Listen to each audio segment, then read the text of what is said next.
दिल्ली।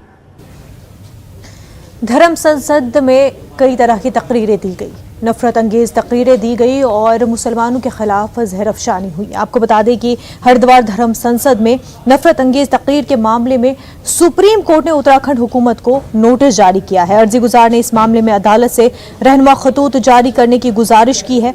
अर्जी गुजार के वकील कपिल सिब्बल ने अदालत के सामने नफरत अंगेज तकरीर तहरीरी शक्ल में पेश की।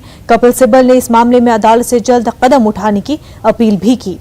सिब्बल का कहना है कि अगर ऐसा नहीं किया गया तो आने वाले दिनों में दीगर मुकदमात पर धर्म संसद का इनेकाद होगा, जिससे चुनावी माहौल बिगड़ सकता है।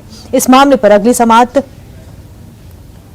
2 दिनों बाद होगी। ख्याल रहे कि पटना हाईकोर्ट की साबिक जज जस्टिस अंजना प्रकाश और सहाफी कुर्बान अली ने यह अर्जी दाखिल की है। अर्जी गुजार ने मुसलमानों के खिलाफ इश्तिहाल अंगेज तकरीर के मामले में SIT से आजादाना और गैर जानिबदाराना जांच की मांग की है।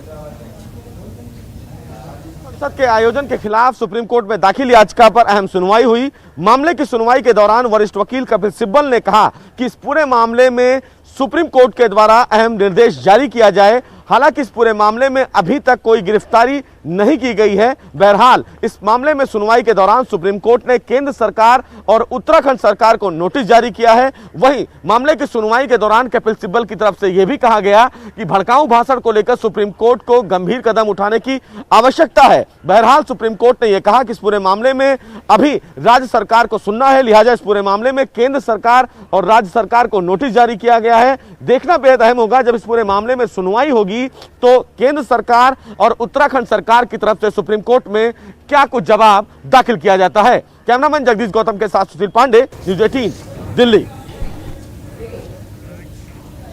उत्तर